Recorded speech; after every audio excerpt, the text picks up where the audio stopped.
మనుషులెల్లరూ నన్ను తప్పు పట్టినా, ఒంటరి వాడే 1000 మంది అన్నావు, నేనున్నానులే భయపడకు అన్నావు. నేనంటే నీకు ఇంత ప్రేమ ఏంటయా, నేనంటే నీకు ఇంత ప్రేమ ఏంటయా. రాజా నీ సన్నిధిలో నేనుంటానయ్యా, మనసారా ఆరాధిస్తూ బ్రతికేస్తానయ్యా. రాజా నీ సన్నిధిలో నేనుంటానయ్యా, మనసారా ఆరాధిస్తూ బ్రతికేస్తానయ్యా. దేవా, ఊపిరి ఆగే వరకు నీతోనే ఉంటానయ్యా. ఏ దారిలో నడిచినా నీ వెంటే వస్తానయ్యా. విశ్వానికి కర్తవు నీవే తండ్రి, నా గమ్యము, నా బాట, నా ఆయుష్, నా సమస్తంలో నీవే నాకు దయచేయాలి. నీ సన్నిధి నాతో ఉంచయ్యా అని ప్రార్థిద్దాం.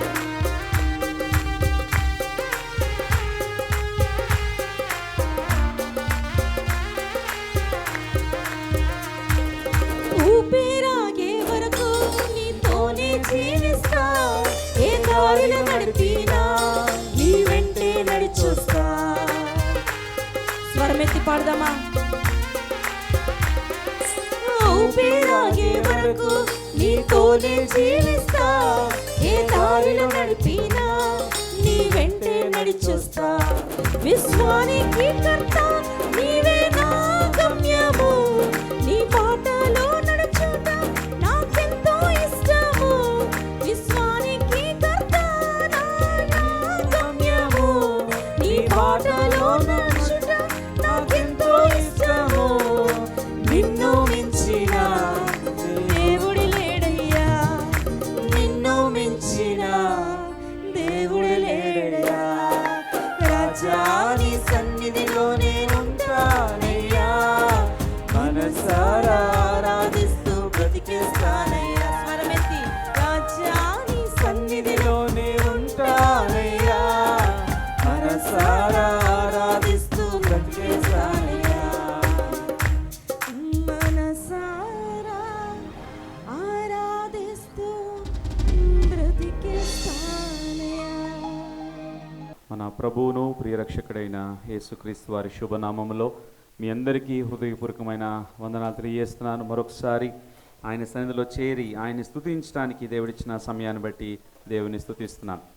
యూదులు ఏం చేసేవారంటే ఫ్రైడే ఈవినింగ్ అంతా ఇంటిలో చేయాల్సిన పనులన్నీ చేసేసుకొని, ఇంటిలో వంట కార్యక్రమం అంతా ముగించేసుకొని, సాటర్డే అంటే సబ్బాతు దినం వారు స్టవ్ కూడా వెలిగించేవారు కాదు. అంటే అంత ప్రత్యేకింపబడిన దినం అది, దేవునికి కేటాయిస్తారు వారు. శనివారం అంతా విశ్రాంతి దినం ఆరాధన అయిపోయిన తర్వాత శనివారం సాయంత్రం వారు మళ్ళీ భోజనం చేస్తారు. అంటే అంతగా దేవుని వారు ఆరాధిస్తారు, హృదయపూర్వకంగా దేవుని వారు స్తుతిస్తారు.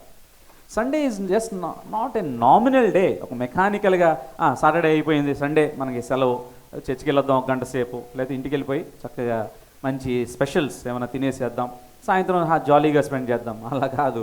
ఇది దేవుణ్ణి ఆరాధించే ప్రత్యేకమైన దినము. ప్రైజ్ బీ టు గాడ్, దేవునికి మహిమ కలుగును గాక. అందుకని అంటున్నాడు 100వ కీర్తనలో, సమస్త దేశములారా యెహోవాకు ఉత్సాహధ్వని చేయుడి.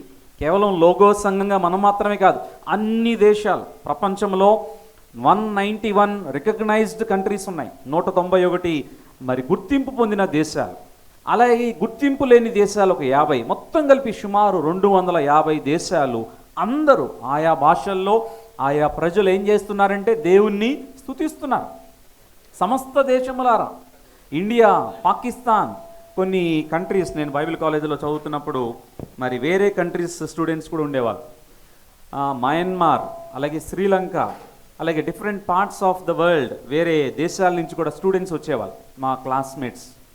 వాళ్ళు చెప్పేవారు, మీరు ఇండియాలో చక్కగా ఎలా దేవుణ్ణి ఆరాధిస్తున్నారు ప్రతి ఆదివారం, మాకు మయన్మార్లో చర్చెస్ ఉండవు, మయన్మార్లో, బర్మాలో ఇలా బహిరంగంగా దేవుణ్ణి ఆరాధించుకునే పరిస్థితి మాకు ఉండదు. మేమేం చేస్తామంటే సీక్రెట్గా, రహస్యంగా భూమి అడుగు భాగంలో బంకర్స్ ఉంటాయంట. ఆ బంకర్స్ భూమి అడుగు భాగంలోకి వెళ్ళిపోయి వారు రహస్యంగా సౌండ్ సిస్టమ్ లేకుండా, మ్యూజికల్ ఇన్స్ట్రుమెంట్స్ లేకుండా చప్పట్లు కొట్టకుండా గట్టి గట్టిగా మాట్లాడకుండా వారు మౌనముగా కూడి వారు దేవుణ్ణి ఆరాధిస్తారు రహస్యంగా. దేవుడైతే మనకి ఎంత ఆధిక్యత దేవుడు అనుగ్రహించాడు చూడండి. హ్యాపీగా ఆదివారం అందరం కలిసి మందిరములో దేవుని ఆలయములో మనం చేరి హ్యాపీగా ఏసీలు ఉన్నాయి, మనకి ఫ్యాన్లు, లైట్లు, అన్ని ఫెసిలిటీస్, సౌండ్ సిస్టమ్, మ్యూజిక్ అన్నీ దేవుడు అనుగ్రహించాడు. మనం చేయాల్సిన ప్రాముఖ్యమైన పని ఏంటంటే దేవునికి ఉత్సాహధ్వని, అలాగే సంతోషముతో యెహోవాను సేవించుటే. ఎవరిని కదిపినా హోల్ వీక్ మన బాధలు, ఎవరిని కదిపినా, స్టూడెంట్స్ని కదిపితే ఎగ్జామ్స్, మార్చిలో ఇంటర్మీడియట్ ఎగ్జామ్స్ వస్తున్నాయి, అందరికీ రకరకాల టెన్షన్స్ ఉన్నాయి.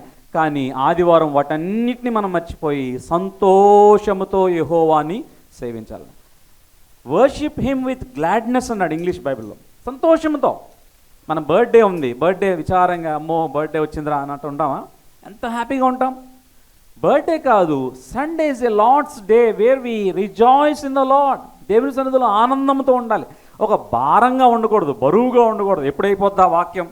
పాస్టర్ గారు ఎక్కారంటే ఒక గంట సేపు వాక్యం ఆపరు, గంట సేపు వరకు పాస్టర్ గారి వాక్యాన్ని ఆపరు. గంట సేపు వాక్యం ఉంటుంది, అమ్మో ఎప్పుడైపోద్ది, కానుక వేసేసి వెళ్ళిపోదాం. నో, సండే ఆయన సన్నిధిలో ఆస్వాదించాలి, ఆనందించాలి. ఫుడీస్ ఏం చేస్తారంటే మంచి ఫుడ్ని అందరూ తింటారు. బర్గర్స్, కేఎఫ్సీకి వెళ్ళి చికెన్ అందరూ తింటారు. కానీ ఫుడీస్ ఏం చేస్తారంటే ఆస్వాదిస్తారు. మనము ఏం చేయాలంటే taste and see that the Lord is good. రుచి చూచి తెలుసుకొనుడి యెహోవా ఉత్తముడని. దేవుణ్ణి రుచి చూస్తే నువ్వు సంతోషంతో ఆయన్ని సేవించకుండా ఉండలేవు. మనకి బ్లెస్సింగ్ అంటే కోట్లు కావాలి, కార్లు కావాలి, బంగారం కావాలి, పెద్ద పెద్ద బిల్డింగ్స్ కావాలి, అదే దేవుడు ఆశీర్వదించాడు అనుకుంటాం. అదంతా రాంగ్ అండర్స్టాండింగ్. అది బిబ్లికల్ అండర్స్టాండింగ్ కాదు. అది దేవుడు ఆటోమేటిక్గా ఇస్తాడు. అందుకనే దేవుడు అన్నాడు, మొదట ఆయన రాజ్యమును నీతిని వెదకుడి, అప్పుడు సమస్తమును మీకు అనుగ్రహింపడును. దేవుణ్ణి వెదకండి, దేవుడు మీకు కావాల్సిన అన్ని సమకూరుస్తాడు. ముందు మీరు చేయాల్సిన పని ఏంటంటే దేవుణ్ణి వెదకండి. దేవుణ్ణి వెదికితే ఈ లోకపరమైన ఆశీర్వాదాలతో పాటు ఆత్మీయ ఆశీర్వాదాలు దేవుడిస్తాడు. స్పిరిచువల్ బ్లెస్సింగ్స్ ఎంత గొప్ప ఆశీర్వాదమో చూడండి. ఫస్ట్ బ్లెస్సింగ్, మొదటి ఆశీర్వాదం చూడండి, 6వ వచనం. తన చిత్త ప్రకారమైన దయా సంకల్పము చొప్పున యేసుక్రీస్తు ద్వారా తనకు కుమారులనుగా స్వీకరించుటకై మనలను ముందుగా తన కోసము నిర్ణయించుకొని. ఇక్కడ వాడబడిన థియలాజికల్ టర్మ్, వేదాంతపరమైన మాట ఏంటంటే pre destination. God has destined you before your creation. నువ్వు పుట్టకముందే నువ్వు నాకు కావాలి అనుకున్నాడంట దేవుడు. నువ్వు పుట్టకముందే ఒక నిర్ణయం తీసేసుకున్నాడంట. నువ్వు పుట్టకముందే నిన్ను రక్షించుకోవాలని ఇష్టపడ్డాడంట. ఎవరు ఇష్టపడతారు? ఇంకోటి అన్నాడు, కుమారులుగా స్వీకరించుటకై. రోడ్డు మీద నువ్వు వెళ్తున్నావు, అనాథగా ఉన్నావు, ఎవరు నిన్ను పట్టించుకోవట్లేదు, ఎవరి దగ్గర తీసుకోవట్లేదు. అనాథగా ఉన్న నిన్ను దత్తత తీసుకోవడం. దత్తత అనే మాట ఎంత స్ట్రాంగ్ వర్డ్ చూడండి. డాడీ లేకపోయినా, మమ్మీ లేకపోయినా, బ్రదర్స్, సిబ్లింగ్స్ ఎవరు లేకపోతే ఎవరైనా దత్తత తీసుకొని చక్కగా పెంచితే ఆ విలువ, దత్తపుత్రుల్ని అడగండి వెళ్ళి, ఎంత ఆనందంగా చెప్తారో. నాకు నాన్న లేరండి, అమ్మ లేరండి, నాకు ఎవ్వరూ లేరండి, ఈ కుటుంబం నన్ను దత్తత తీసుకుని ఇంత పెద్దవాడిని చేసింది, ఆ కుటుంబాన్ని నేను మర్చిపోని అని చెప్తారు. యేసు క్రీస్తు వారు ఇక్కడ థియలాజికల్గా, వేదాంతపరంగా నిన్ను నన్ను సాతాను ఎత్తుకుపోతుంటే, లోకంలో నువ్వు వెళ్ళిపోతుంటే నువ్వు నాకు కావాలి అని దత్తత తీసుకున్నాడంట. Praise the Lord. ఎంతకంటే స్పిరిచువల్ బ్లెస్సింగ్ ఏం కావాలి మనకి? ఆయన నిన్ను కోరుకున్నాడు. నంబర్ 1 ప్రీ డెస్టినేషన్ అంటే తన కోసము ముందుగానే నిర్ణయించుకొని. ఇక్కడ సెకండ్ బ్లెస్సింగ్, వండర్ఫుల్ బ్లెస్సింగ్స్. ఇవి అనుకుంటారు ఇదేం బ్లెస్సింగ్ అండి, ఏదో అనుకుంటారు మీరు. ఇక్కడ ఏమైనా డబ్బులు ఉన్నాయా, డబ్బులు ఏమి లేవు, ఇదేం బ్లెస్సింగ్ అండి అనుకుంటారు. ఏం కాదు, అద్భుతమైన బ్లెస్సింగ్స్. వీటన్నిటికి మించిన బ్లెస్సింగ్, స్పిరిచువల్ బ్లెస్సింగ్ని మనం చూస్తున్నాం. ముందుగా తన కోసం నిర్ణయించుకొని నంబర్ 1. నంబర్ 2 నెక్స్ట్ లైన్లో చూడండి, నిర్దోషులమై ఉండవలనని జగత్తు పునాది వేయబడక మునిపే ప్రేమ చేత ఆయన క్రీస్తులో మనలను ఏర్పరచుకొనెను. సెకండ్ టర్మ్ ఇంగ్లీష్లో అక్కడ వాడాడు థియలాజికల్గా. రెండవది, హీ హ్యాస్ చోజన్ యూ. ఆయన నిన్ను ఏర్పరచుకున్నాడంట. నేను ఎగ్జాంపుల్ లాస్ట్ టైం ఇచ్చాను మీకు. లేడీస్ షాపింగ్కి వెళ్తే ఏం చేస్తారు? కొనేది ఒక్క చీర, 100 చీరలు బయటికి తీస్తారు. 100, ఒకటి కాదు, రెండు కాదు, లెక్క పెట్టండి ఎప్పుడైనా. 100 చీరలు. ఇంకేమైనా ఉన్నాయా? అన్నీ తీసిన తర్వాత ఇంకేమన్నా మోడల్స్ ఉన్నాయా? సర్లే నెమ్మదిగా వెళ్ళిపోతుంటారు. అమ్మో నాకు భయం వేస్తుంది, ఇన్ని 100 చీరలు తీసి ఒక చీర కూడా కొనబోతే వాడు ఏమైనా అనుకుంటాడేమో, ఫీల్ అవుతాడేమో, ఏమైనా అంటాడేమో అని నాకు కొన్నిసార్లు భయం వేస్తుంది. కానీ ఆడవాళ్ళు ఏం పట్టించుకోరేమో అని నేనైతే అనుకుంటాను. చాలా కష్టం. కొన్ని చీరలు, ఫ్యాన్సీ శారీస్, లేకపోతే శారీస్, లేటెస్ట్ శారీస్ అన్నీ అక్కడ ఉన్నప్పుడు ఏది సెలెక్ట్ చేసుకోవాలో అర్థం కాదు. ఈ ప్రపంచంలో కొన్ని కోట్ల మంది, ఇప్పుడు జనాభా 800 crores, 8 billion. 8 billion God has uniquely chosen you. నిన్ను ప్రత్యేకంగా దేవుడు ఏర్పాటు చేసుకున్నాడంట. గట్టిగా చప్పట్లు కొట్టి దేవుని మహింపడతామా? ఎంత గొప్ప సెలక్షన్ అది. 800 కోట్ల ప్రపంచ జనాభాలో అన్ని దేశాల్లో నిన్ను దేవుడు నాకు కావాలి, you are my daughter and you are my son, I have chosen you అని ఆయన నిన్ను ఏర్పరచుకున్నాడంట. ఎంత గొప్ప బ్లెస్సింగ్. అసలు దేవునికి నువ్వేమిస్తే ఆయన రుణాన్ని తీర్చుకోగలవు? ఏముంది మనలో సెలెక్ట్ చేయడానికి? మెరిట్స్ ఏమైనా ఉన్నాయా? ఏమైనా క్వాలిఫికేషన్ మనలో ఉందా? ఏమైనా ఈ చదువులు ఏమైనా పనికొస్తాయి అనుకుంటున్నారా దేవుని రాజ్యానికి? నథింగ్. మనకంటే చదువుకున్న మహా మేధావులు ఉన్నారు, గొప్ప గొప్ప వాళ్ళు. డాక్టరేట్లు, డిగ్రీలు ఏమైనా పరలోకాన్ని తీసుకెళ్తాయి అనుకుంటున్నారా? మంచిదే, ఈ లోకం వరకే అవి. ఏమీ లేదు, నో మెరిట్. ఏం మెరిట్ లేని మనకి డిస్క్వాలిఫైడ్ పీపుల్ తీసుకెళ్ళి పక్కన పడేసిన వాళ్ళని దేవుడు ఏమన్నాడంటే నువ్వు నాకు కావాలి అని దేవుడు ఏర్పాటు చేసుకున్నాడు. దేవుని ప్రేమ, అందుకని అంటాడు ప్రేమ చేత ఏర్పరచుకొనేను. నేను చాలా మంచోడినండి అందుకే దేవుడు నన్ను కోరుకున్నాడు. No, never. మనం మంచోళం అయితే దేవుడు ఎందుకు ఈ లోకానికి రావడం? ఆయన ప్రాణం పెట్టడం ఎందుకండి? అంత రిస్క్ తీసుకోవడం ఎందుకు? చాలామంది ఇదే మూర్ఖంగా మాట్లాడుతుంది. నేను చాలా మంచోడిని, నా అంత మంచోడు ప్రపంచంలో ఎవరు ఉన్నాడు, అసలు నాకు మారుమనసు అవసరం లేదండి, నేను చాలా I'm a good girl, I'm a good boy. అది చాలా మూర్ఖత్వం అవుతుంది, ఇన్నోసెన్స్, అమాయకత్వం అవుతుంది. యేసుక్రీస్తు వారు చెప్పిన మాట ఏంటంటే ఏ భేదము లేదు, అందరూ అంతటా పాపం చేశారు, ఇంక్లూడింగ్ మీ. అందరూ ఆదాము నుండి చివరి వరకు అందరూ పాపం చేశారు. ఏమన్నా సెలెక్ట్ చేసుకోవాలంటే, for example Rama cloth store ఉంది, తెలుసు కదా, లేడీస్ తెలియదు ఏమన్నా. అక్కడికి వెళ్తే సపరేట్ రూమ్ ఉంటుంది. ఆ రూమ్లో ఏముంటాయి? డ్యామేజ్ శారీస్. డ్యామేజ్డ్ అంటే మచ్చలు ఉన్నాయి, మరకలు ఉన్నాయి, లేకపోతే చిరిగిపోయినాయి. అవి తక్కువ రేటుకి వాడి బోర్డు పెట్టేస్తాడు, డ్యామేజ్డ్ శారీస్. బాగానే ఉన్నాయి కానీ కొంచెం చిన్న చిరిగింది అంతే. We're damaged by sin. మాట అర్థం అవ్వాలంటే మనం మచ్చబడిన వాళ్ళం, మనం చిరిగిపోయిన వారం, మనం పాపంలో ఉన్న వారం. డ్యామేజ్డ్ పీపుల్ని దేవుడు కావాలని ఏర్పాటు చేసుకున్నాడంట. Praise be to God. దేవునికే మహిమ, ఘనత, ప్రభావములు. సంఘం అంటే it's not an ordinary thing.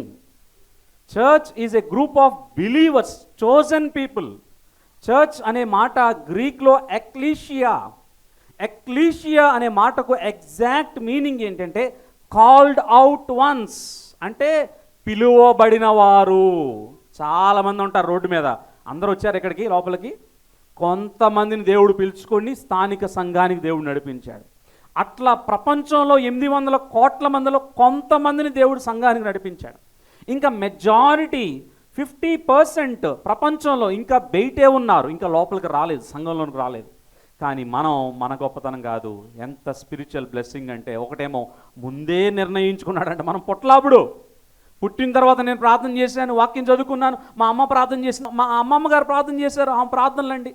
No, అవన్నీ జస్ట్ నువ్వు చెప్పుకోవడానికే. ముందే, నువ్వు అసలు పుట్టక ముందే దేవుడు అనుకున్నాడు నువ్వు నాకు కావాలి, I love you so much, I have chosen you. Second spiritual blessing ఆయన ఏర్పాటు చేసుకున్నాడు. మూడోది చూడండి, 7వ వచనం. దేవుని కృపా మహదైశ్వర్యం బట్టి ఆ ప్రియుని యందు ఆయన రక్తము వలన మనకు విమోచనము. థర్డ్ స్పిరిచువల్ బ్లెస్సింగ్ ఏంటంటే విమోచనం. చాలామందికి అర్థం కాని మాట ఇది, విమోచనము. థర్డ్ స్పిరిచువల్ బ్లెస్సింగ్ ఏంటంటే హీ రిడీమ్డ్ అస్. ఎఫెసీలు బాగా అర్థమవుతుంది వాళ్ళకి. ఏంటంటే ఆ రోజుల్లో పనోల్ని స్లేవ్ మార్కెట్ అని ఉంటుంది, కాళేశ్వరరావు మార్కెట్ లాగా. స్లేవ్ మార్కెట్ అంటే బానిసలు, పనోళ్ళు దొరికే ప్లేస్ అన్నమాట. వాళ్ళు ఏం చేసేవారు, ఆ రోజు డబ్బు కొంచెం తీసుకెళ్ళి, అదిగో ఈయన కావాలి, ఈయన చాలా స్ట్రాంగ్గా ఉన్నాడు, ఫిజికల్గా బాగున్నాడు, ఈయన బాగా పనిచేస్తాడు, మాకు పనికి వస్తాడని చెప్పి కొంచెం డబ్బులు ఇచ్చి స్లేవ్ని, ఆ బానిసను, ఆ పని అబ్బాయిని ఇంటికి తెచ్చుకునేవాళ్ళు, వాడుకునేవాళ్ళు. ఎందుకు చెప్తున్నా అంటే, రెడెంప్షన్ అంటే ఎగ్జాక్ట్గా యేసయ్య కూడా చేసిన పని అదే. హీ పెయిడ్ ద ప్రైజ్, వెల చెల్లించాడంట. అందుకని 1 కొరింథీ 6, 18, 19, 20లో అంటాడు, మీరు మీ సొత్తు కాదు, మీరు విలువ పెట్టి కొనబడినవారు. ఎగ్జాంపుల్ కూడా ఇచ్చాను. మా నాన్నగారు ఎప్పుడు అంటుండేవారని చెప్పాను కదా, ఇంటికి వస్తే చెత్త కాగితాలైనా పేపర్లు అమ్ముకునే వాళ్ళు, నన్ను కొంటావా బాబు అంటే వాళ్ళు ఏమనేవాళ్ళు, బాబు మీకు ఒక దండం సార్, పేపర్లు ఏమైనా ఉంటే చెప్పండి కొంటాం, కానీ మిమ్మల్ని ఎందుకు, మిమ్మల్ని కొంటే మేము 3 పూటలు మీకు ఆహారం పెట్టాలి, మిమ్మల్ని ఎందుకు కొంటాం, మీ వల్ల నాకు ఖర్చు ఎక్కువ అవుద్ది కానీ లాభమే లేదు. యేసుక్రీస్తు వారు చేసిన పని ఏంటంటే, ఎందుకు పనికిరాని చెత్త కాగితాలన్నా పనికి వస్తాయేమో, ఏమన్నా మళ్ళీ అవి వాటిని వాడుకోవచ్చేమో, మానవుడు దేనికి పనికిరానోడు, దేవుని దృష్టిలో దేవునికి చేరుకోలేనుడు. ఇలాంటి మానవుడిని దేవుడు ఏం చేశాడంటే, ఆ బానిసలుగా ఉన్న స్లేవ్ మార్కెట్లో, ఆ బానిస మార్కెట్లో వెళ్ళి డబ్బులు కాదు రక్తాన్ని చిందించేసి మనల్ని బానిస బతుకు నుంచి బయటికి తీసుకొచ్చేసి మనకు రక్షణ అనుగ్రహించాడు. Praise the lord.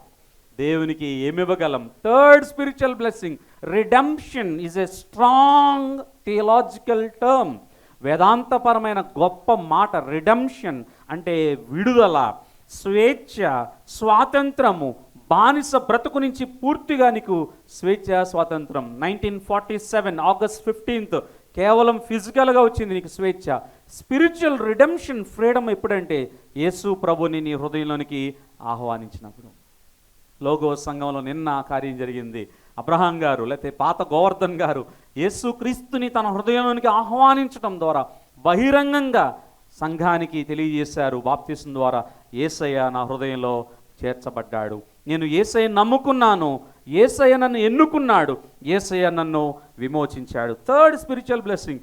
ఎంత రిచెస్ట్ బ్లెస్సింగ్స్. బైబిల్లో ఒక బైబిల్ స్కాలర్ ఏమన్నాడంటే, బైబిల్ మొత్తంలో ఆశీర్వాదాలు ఎక్కడ ఉన్నాయంటే FSC 1. ఆశీర్వాదం అంటే మనం ఎక్కడికి వెళ్ళిపోతాం, నా గిన్నె నిండి పొర్లుచున్నది, నీవు బ్రతుకు దినములన్నీ యెరూషలేముకు క్షేమము కలుగుట చూచేదో, చాలా హ్యాపీ ఫీల్ అవుతాం. అవన్నీ తాత్కాలికమే. రియల్ స్పిరిచువల్ బ్లెస్సింగ్స్ ఆత్మీయ జీవితంలో ఎక్కడ ఉన్నాయంటే ఎఫెసీయులకు రాసిన పత్రిక 1వ అధ్యాయంలో పొంగి పొర్లుతున్న ఆత్మీయ ఆశీర్వాదాలు మనం చూస్తాం. 3వది విమోచనము. 4వది చూడండి నెక్స్టే, అనగా మన అపరాధములకు క్షమాపణ మనకు కలిగి ఉన్నది. 4వ స్పిరిచువల్ బ్లెస్సింగ్ ఏంటంటే ఫర్గివ్నెస్. ఎవడన్నా మిమ్మల్ని లాగి చెంప మీద కొట్టాడు అనుకోండి, వాడిని మనం క్షమించగలమా? చూస్తూనే పక్కన ఉమ్మేశాడు, నెక్స్ట్ టైం చూస్తూనే మీరు పక్కన ఉన్నారని తెలుసు, మీ మీద ఉమ్మేశాడు అనుకోండి, ఎలా ఉంటుంది? బ్రదర్ పర్లేదులే, మీరు ఏం కాదులే అన్న వదిలేస్తామా? చిర్రెత్తుకొచ్చే కోపం వస్తుంది. ఇలాంటి మనల్ని పాపం చేసి దేవునికి చాలా కోపం వచ్చేసింది, మానవుడు దేవుని మాట వింటలేదని. అక్కడ ఏదేను వనంలోనే ఆజ్ఞను అతిక్రమించాడు. ట్రెస్ పాస్, మార్క్ని మిస్ అయ్యాడు. Missing the mark. ఈ లైన్ దేవుడు పెట్టాడు, ఈ బార్డర్ని పెట్టాడు. మానవుడు ఏం చేశాడంటే బార్డర్ దాటి వెళ్ళాడు. అన్నీ తినవయ్యా హ్యాపీగా అంటే అదొక్కటే తినొద్దంటే వెళ్ళి అదే పట్టుకుని తిన్నాడు. ఎందుకు ఈ మాట నేను చెప్తున్నానంటే, ఇలాంటి వాళ్ళని క్షమించడం కష్టం. తెలిసి పాపం చేసే వాళ్ళని, తెలియకుండా కాదు ఇంటెన్షనల్గా పాపం చేసాం మనం. ఒకటి అన్ఇంటెన్షనల్ ఏంటంటే జన్మతః పాపం. డాడీ మమ్మీ కలయిక ద్వారా మనం పుట్టాము, మన గర్భంలో ఉన్నప్పుడే పాపము మనకు సంప్రాప్తం అయిపోయింది, జన్మతః పాపం. నెంబర్ 2, క్రియారూపకంగా నువ్వు చేసే పాపం. అబద్ధాలు ఆడతాం, తిడతా ఉంటాం, అందరినీ కోపగించుకుంటాం, అసూయ ఉంటుంది మనలో, ద్వేషం ఉంటుంది, సీక్రెట్ రహస్య పాపాలు ఉంటాయి, చూడరానివి చూస్తూ ఉంటాం, ఫోన్లో, ఇంట్లో ఎవరు లేనప్పుడు టీవీలో, అన్నీ డబల్గా మనం ఆలోచిస్తూ ఉంటాం. బయటికి ప్రైజ్ ది లార్డ్ బ్రదర్ అంటాం, లోపల కుళ్ళు కుతంత్రం ఉంటుంది. ఇలాంటి మనల్ని దేవుడు ఏమనుకున్నాడంటే, నేను వారిని క్షమించేస్తాను. వారు అలా చేశారు, నిజమే. అందుకని సిలువలో యేసుక్రీస్తు వారు పలికిన మొట్టమొదటి మాటే, తండ్రి వీరేమి చేయుచున్నారో వీరు ఎరుగరు గనుక వీరిని క్షమించను. ఎంత క్షమాపణ అండి! మనం ఎంత ఘోరంగా చేసినా. 4th స్పిరిచువల్ బ్లెస్సింగ్ ఏంటంటే, మన అపరాధములన్నిటికీ ఆయన క్షమాపణ ఇచ్చాడంట. He has forgiven us. ఆయన క్షమాపణ ఎంత గొప్ప స్పిరిచువల్ బ్లెస్సింగ్ అది. చూడండి ఎఫెసీయులకు రాసిన పత్రిక 1వ అధ్యాయము 9వ వచనంలో లాస్ట్ లైన్లో చూడండి, ఆ కృపను మన ఎడల విస్తరింపజేసెను. బాబా, ఇంగ్లీష్ బైబిల్ ఎంతమందికి ఉందో నాకు తెలియదు, కానీ ఇంగ్లీష్ బైబిల్ ఎట్లా ఇచ్చినట్టున్నాడు, he has lavished his grace. Lavish అనేది ఒక రకంగా విచ్చలవిడిగా అంటాం, లేకపోతే కుమ్మరించేశాడు అంటాం. యేసుక్రీస్తు వారు కూడా తన కృపను మన పట్ల విస్తారంగా కుమ్మరించేశాడంట. నీకు ఎంత కావాలంటే అంత కృపను నేను కుమ్మరించేస్తున్నానని చెప్పి కుమ్మరించాడంట. Fourth spiritual blessing forgiveness. ఫిఫ్త్ది కొంచెం ముందుకెళ్ళిపోదాం. 12th verse 12వ వచనం. క్రీస్తునందు ముందుగా నిరీక్షించిన మనము తన మహిమకు కీర్తి కలుగు చేయవలనని దేవుడు తన చిత్త ప్రకారమైన సంకల్పమును బట్టి మనలను ముందుగా నిర్ణయించి ఆయన యందు స్వాస్థ్యముగా ఏర్పరచెను. 5వ స్పిరిచువల్ బ్లెస్సింగ్. 10 వచనాలు ఆల్రెడీ మనం లాస్ట్ వీకే చూసాం, అయినా మళ్ళీ డబుల్ బోనస్గా మీకు జ్ఞాపకం చేశాను. లాస్ట్ వీక్ మిస్ అయిన వారు కూడా కవర్ అవుతారని నేను ఆశిస్తున్నాను. 4 స్పిరిచువల్ బ్లెస్సింగ్స్ చూసాం. ఒకసారి అందరూ చెప్తారా? నంబర్ 1, మొట్టమొదటిది ముందుగానే మనలను నిర్ణయించుకున్నాడు, ప్రీ డెస్టినేషన్. రెండవది సెకండ్ స్పిరిచువల్ బ్లెస్సింగ్, రెండవది ఏర్పరచుకొనేను, he has chosen us. Number 3, మూడవది విమోచనము అంటే రెడెంప్షన్. నాలుగవది క్షమాపణ, ఫర్గివ్నెస్. ఐదవది స్వాస్థ్యముగా ఏర్పరచుకున్నాడంట. స్వాస్థ్యము అంటే ఇంగ్లీష్లో ఇన్హెరిటెన్స్. వీడు నా స్వాస్థ్యం అండి, నాకున్న ఆస్తి అంతా వాడి పేరు మీద రాసేస్తాను, నాకు ఏకైక కుమారుడు, నా కొడుకు, వాడికే వస్తుంది నా ఆస్తిలో భాగం, నా స్వాస్థ్యం అంతా వాడు నా స్వాస్థ్యం, నా ఆస్తి పాస్తుల్లో అన్నీ నేను వాడికి ఇస్తాను. ఒకవేళ ఇద్దరు ఉన్నారనుకోండి పిల్లలు, తల్లిదండ్రులు అప్పటికప్పుడు నిర్ణయం తీసుకొని ఇదిగో నీకు ఇదిగో ఇది అట్లా అంటారా? ముందుగానే కూర్చొని బాగా వెల్ ప్లాన్డ్, నానా ఇన్ని చదరపు అడుగులు లేకపోతే ఇన్ని గజాలు, ఇదిగో 3 స్థలాలు, 2 అపార్ట్మెంట్లో 2 గదులు నీకు, ఎగ్జామ్ లేకపోతే ఒక ప్లాట్ ఉంటే ప్లాట్లో అదిగో ఆ వాడికి ఇంత, చాలా ప్లాన్డ్గా ఉంటాం. యేసు క్రీస్తు వారు కూడా నిన్ను తన inheritance, you are God's inheritance. Praise be to God. దేవుడు నిన్ను ఎలా చేసుకున్నాడంటే మామూలుగా చేసుకోవాలి, అర్థమవుతుందో 60% అర్థమవుతుంది మీ ముఖాలు చూస్తుంటే, ఇంకా 40% కన్ఫ్యూజన్ ఉంది. ఒకవేళ మరొకసారి మీకు జ్ఞాపకం చేస్తున్నాను, మీరు ఆర్డినరీ పీపుల్ కాదు, రక్షణ పొందిన మీరు దేవుని స్వాస్థ్యం. మీరు ఆయనకి ఎంత ఆస్తి ఉంది, దేవునికి ఎంత వస్తుంది, ఎంత ఉంది ఆస్తి? 2 కోట్ల ఎంత ఉంది? మాట్లాడండి. దేవునికి ఆస్తి ఎంత ఉంది? మొత్తం ఆయనదే. ఆయన సర్వాధికారి, అన్ని ప్రపంచములు ఏలుతున్న గొప్పవాడైన. కోట్ల బ్లాంక్ చెక్ కూడా సరిపోదేమో, బ్లాంక్ చెక్ సరిపోదేమో దేవునికి ఉన్న ఆస్తి ప్రపంచంలో, మొత్తం అయిందే కదా. ఆయన అన్నాడు, నిన్ను నేను స్వాస్థ్యంగా ఏర్పాటు చేసుకున్నాను, నాకున్నదంతా నీకే చెందుద్ది. Praise the lord. హ్యాపీగా ఉన్నారా? ధైర్యంగా ఉన్నారు? ఇప్పుడు ఏం భయం పెట్టుకోవద్దు. అందుకనే నాలాంటి స్వాస్థ్యాలు ఏమి లేవు, ఎందుకంటే మాకు అనుదిన పోషణ. మా నాన్నగారు అమ్మగారికి ఏమి, మా నాన్నగారు చనిపోయినప్పుడు ఆ రోజు సమాధి పాతి పెట్టడానికి చూసాం అకౌంట్లో ఎంత ఉందా అని, 18,000 ఉంది. భూస్థాపనకి 70,000 అయింది. భారీగా చేయాల్సి వచ్చింది, జన సందోహం బాగా వచ్చారు. ఆయన పాతి పెట్టడానికి కూడా మనది డబ్బులు సరిపోలా, 70,000 ఖర్చు అయింది. విశ్వాసులే పోగు చేసేసి వెంటనే ఆ కార్యం జరిగించారు. అకౌంట్లో చివరికి చనిపోయేటప్పుడు, అంటే దేవుని పిలుపును అందుకున్నప్పుడు 18,000 అంతే. అలాంటి వాళ్ళకి స్వాస్థ్యం ఎక్కడ? మాకేమీ లేదు. ఈరోజు కూడా 1 రూపాయి ఏమీ లేదు మాకు స్వాస్థ్యం. కానీ నేను ఒకటి చెప్పగలను, నాలాంటి వాడు చెప్పగలను, దేవునికి ఉన్నదంతా నాదవుతుంది. Praise the lord. ఆయనకి ఎంత ఉంది? ఆయనకి ఎంత ఉంది? అందరికి ఇచ్చేసినా ఇంకా చాలా మిగులుద్ది ఆయనకి. అవునా? తల్లిదండ్రులకి ఈ రోజుల్లో అందరూ కోట్లలోనే ఉన్నారు. తల్లిదండ్రులకి 2 కోట్లు ఉన్నాయనుకోండి, పిల్లలకి 75 ఇచ్చి వాళ్ళు 50 లక్షలు ఉంచుకుంటారు అంతే. దేవుడికి అన్ని ఆయనకున్న పిల్లలందరికీ ఇచ్చేసిన ఇంకా చాలా మిగులుద్ది. అంత ఐశ్వర్యం ఆయన దగ్గర ఉంది. ఆత్మీయ ఆశీర్వాదం ఏంటంటే ఆయన స్వాస్థ్యంగా మనల్ని ఏర్పాటు చేసుకున్నాడు. అంటే ఆయనకున్నదంతా, ఆయన సొమ్ము, ఆయన సొత్తు, ఆయనకున్న సమస్తము మనకి ఇవ్వడానికి ఆయన ఇష్టపడ్డాడు. Praise the Lord. ఎవరన్నా బాగా డబ్బు ఉన్న వాళ్ళు, మా దగ్గర చాలా డబ్బు ఉందండి, మా పిల్లలకు కూడా ఇచ్చేస్తాం, ఇంకా ఉంది, మీకు ఇవ్వాలనుకుంటున్నాం అంటే మీరు ఎలా ఫీల్ అవుతారు? అన్ఎక్స్పెక్టెడ్ జాక్పాట్ లాగా ఉంటుంది. అవునా కదా? అరే నాకు ఎవరు ₹1,00,00,000 ఇస్తానంటున్నారు, వాళ్ళ పిల్లలకి ఇచ్చేసారంట, అందరికి ఇచ్చేసారంట, ఇంకా మిగిలిందంట. అలాంటి వాళ్ళు అరుదులే కానీ ఉంటారు. ఎక్కువగా వెస్టర్న్ కంట్రీస్లో చూస్తాం. వాళ్ళంతా అయిపోయిన తర్వాత ఇంకా ఇటు పంపిస్తుంటారు, ఇండియాకి సపోర్ట్ చేస్తుంటారు కొన్ని ఆర్ఫన్స్కి. ఎందుకు చెప్తున్నానంటే దేవుడు అలా కాదు. ఆయన నాకు ఎంతైతే ఉందో నా స్వాస్థ్యం మీరే, మిమ్మల్ని స్వాస్థ్యంగా, నా పిల్లలు మీరు, ఇదిగో అకౌంట్లో నామినీగా మిమ్మల్ని రాస్తున్నాను. నామినీ అవసరంలా, ఇదిగో నాదంతా మీకే అవుతుంది, మీరు నా స్వాస్థ్యము. హ్యాపీగా ఉన్నారా? నీ ముఖ దర్శనం చూడనేను వేచి ఉంటిని నీ కొరకై,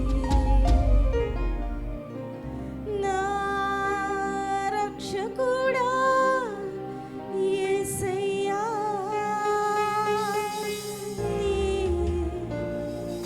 వేచి ఉంటిని నీ కొరకై.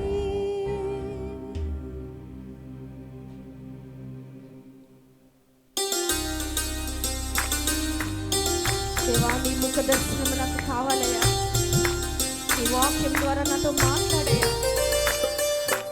దేనికి అర్హత లేని నన్ను మీరు నన్ను ప్రేమించారయ్యా. సజీవుల లెక్కలో నిన్ను స్తుతించే ఈ భాగ్యాన్ని బట్టి నీకు వందనాలయ్యా అని చెప్తాను.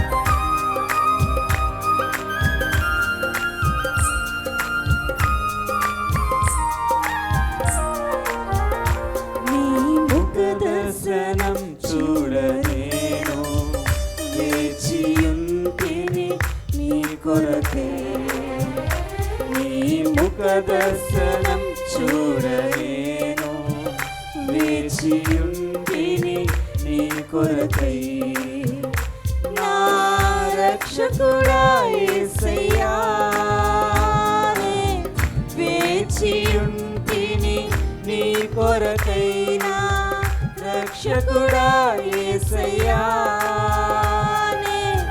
వేచియుంటిని నీ కొరకై, నీ ముఖ దర్శనం చూడనేను వేచియుంటిని నీ కొరకై. దేవా, నా ఆత్మీయ దాహాన్ని తీర్చవా తండ్రి. దేవా, ఈ లోకంలో ఎన్నో శ్రమల గుండా వెళ్తూ ఉంటాం. ఎక్కడ దొరకని మనశ్శాంతిని సన్నిధిలో నాకు దొరుకుతుందని ఎంతో ఆశతో వచ్చానయ్యా. ఈ పాపిని రక్షించు తండ్రి.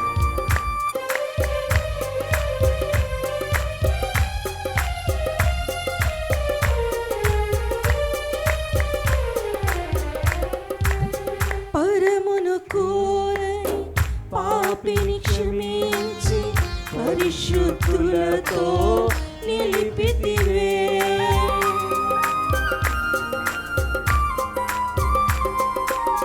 పరమును కోరని పాపిని క్షమించి పరిశుద్ధులతో నిలిపితివే. పావన రక్తంతో రక్షణ నొసగి పరిశుద్ధాత్మతో నింపితివే. పావన రక్తముతో రక్షణ నొసగి పరిశుద్ధాత్మతో నింపితివే. నీ ముఖ దర్శనం చూడనేను వేచియుంటిని నీ కొరకై,